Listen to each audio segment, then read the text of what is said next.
di sebuah desa kecil bernama Sukamaju. Hiduplah seorang lelaki tua bernama Pak Leman. Ia hidup sendirian di gubuk reot, makan seadanya, dan sehari-hari bekerja serabutan. Hobi satu-satunya adalah memancing di sungai belakang desa, bukan untuk bersenang-senang, tapi untuk mencari lauk makan. Suatu sore, dengan perut keroncongan dan kantong kosong, Pak Leman pergi memancing dengan seutas kail tua dan umpan roti basi yang ia temukan di tong sampah. Ia duduk di bawah pohon besar di pinggir sungai, menatap air dengan pasrah. Hari mulai gelap, namun belum satu pun ikan menggigit.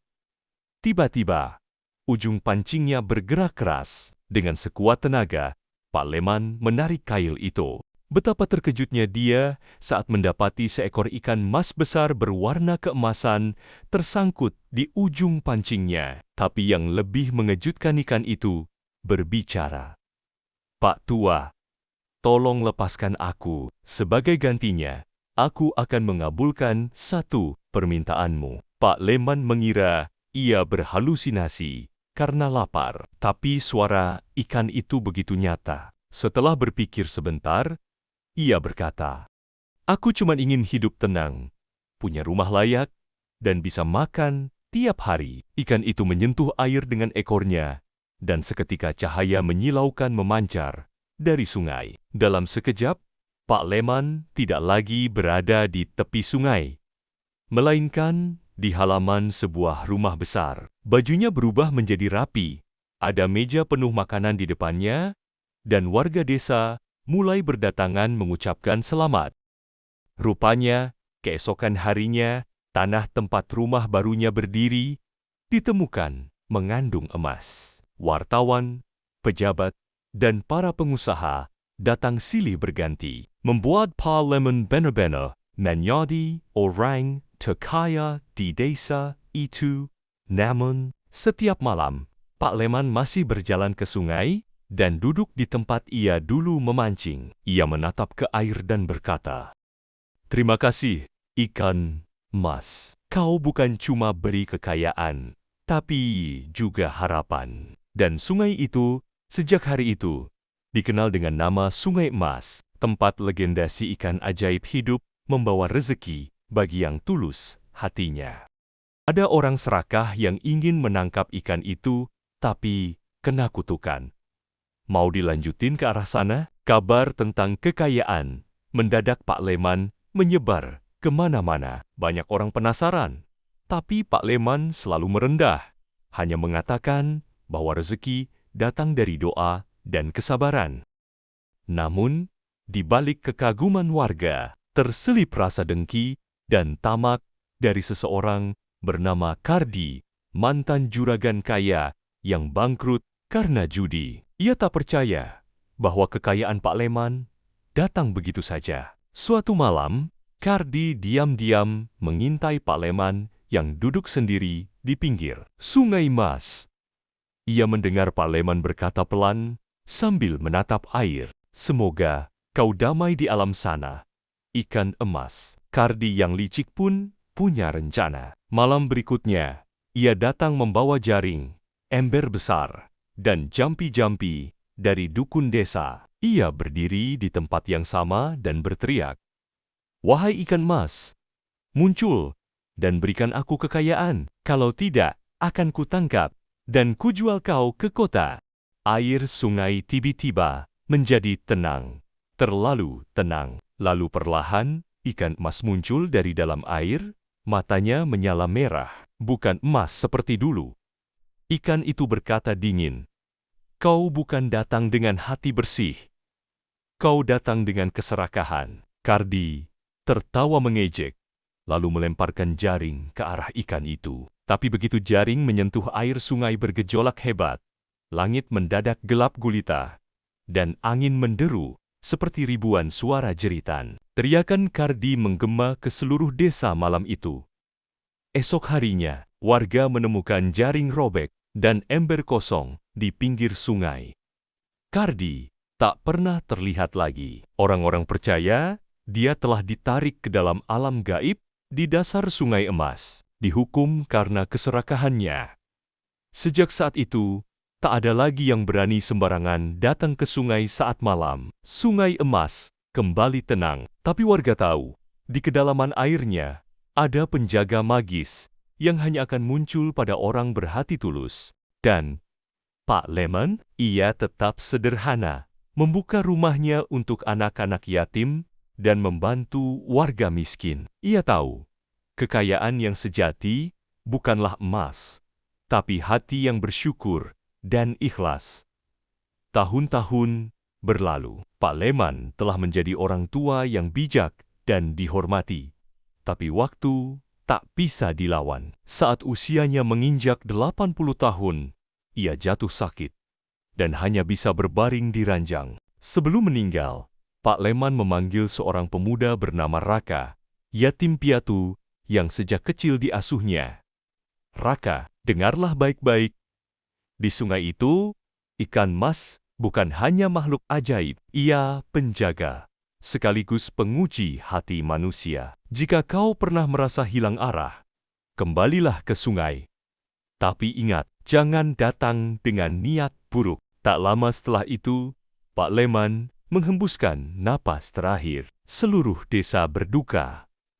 Beberapa bulan kemudian, Desa Sukamaju dilanda kekeringan hebat. Ladang-ladang mati, sungai mulai surut, dan warga mulai panik. Air bersih semakin langka. Dukun-dukun kampung bilang, ini bukan sekadar bencana alam. Penjaga sungai marah. Raka pun teringat pesan terakhir Pak Leman. Suatu malam, ia nekat berjalan sendirian ke Sungai Emas yang sudah mulai kering. Hanya ada sedikit air yang mengalir, berkilau samar, seperti sisa-sisa cahaya emas. Ia berdiri di tengah sungai, lalu berkata pelan, "Aku bukan datang untuk meminta kekayaan, tapi mohon bantu desa kami. Kami kelaparan, kehausan. Aku siap menebus apapun." Tiba-tiba, suara gemuruh terdengar dari arah hulu. Tanah bergetar. Raka mundur, panik. Dari dalam air yang gelap, muncullah ikan mas raksasa. Jauh lebih besar dari dulu. Tubuhnya bersinar emas menyilaukan. Namun sisiknya ada yang mulai menghitam.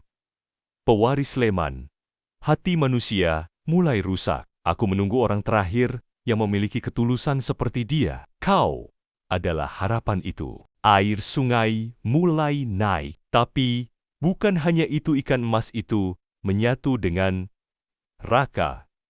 Tubuh Raka terselimuti cahaya. Lalu ia jatuh pingsan. Keesokan harinya, Raka ditemukan warga tak sadarkan diri, tapi sungai mengalir deras kembali, sawah terisi air, dan hujan turun deras seolah menjawab doa seluruh desa. Namun sejak saat itu, mata Raka berubah menjadi keemasan, dan ia mulai bisa merasakan suara alam angin, air, dan bisikan-bisikan halus dari dunia yang tak kasat mata. Raka menjadi penjaga baru Sungai Emas. Tapi tak semua orang senang. Kabarnya, keturunan Kardi yang masih menyimpan dendam mulai bergerak, berusaha menguasai kekuatan ikan mas untuk mengendalikan kekayaan dan kekuatan alam.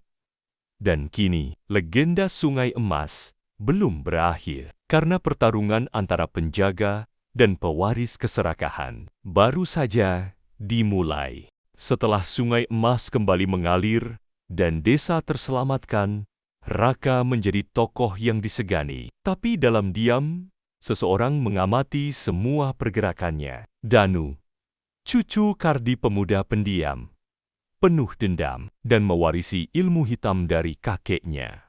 Danu percaya bahwa kekuatan ikan emas bisa dikendalikan. Asal tahu cara mematahkan kutukannya. Ia menemukan kitab tua milik Kardi yang berisi cara memanggil makhluk dasar sungai bernama Suro, langit, sosok bayangan dari dimensi kegelapan yang pernah mencoba menelan Sungai Emas. Suatu malam, Danu melakukan ritual di hulu sungai, membaca mantra dari kitab itu. "Wahai penjaga sungai yang dibuang ke dasar, bangkitlah. Aku waris Kardi. Aku tak datang untuk meminta, aku datang untuk menguasai. Langit mendadak mendung. Angin berhenti, air sungai suruti. Dari dalam pusaran lumpur, muncul sosok besar hitam, bermata merah, dan lidah panjang menjulur, seperti ular. Air suro langit telah bangkit. Kau yang melepaskanku dari segel penjaga lama, maka akan kuberikan kekuatan untuk membalas dendammu. Sejak malam itu, desa mulai mengalami kejadian aneh. Air sungai berubah menjadi keruh dan bau amis. Anak-anak mulai mengigau dan menyebut nama Danu dalam tidurnya.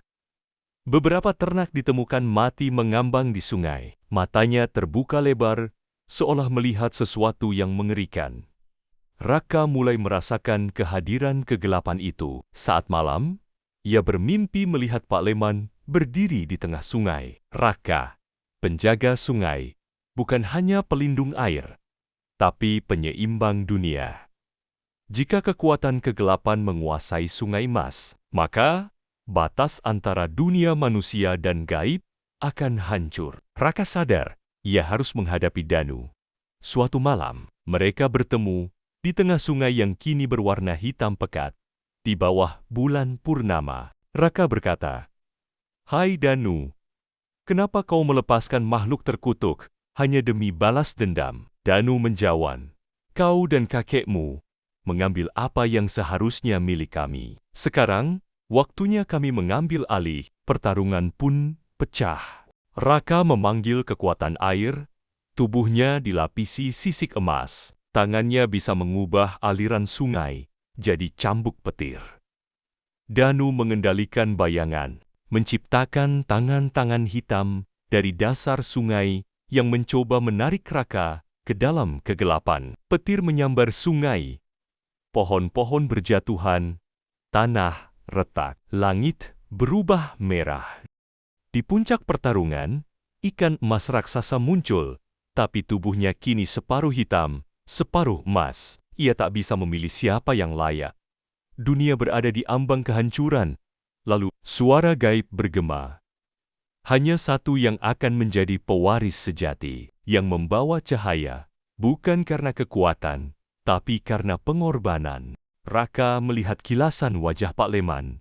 Ia menutup mata dan melemparkan inti kekuatannya sendiri ke arah ikan emas, membiarkan dirinya lemah.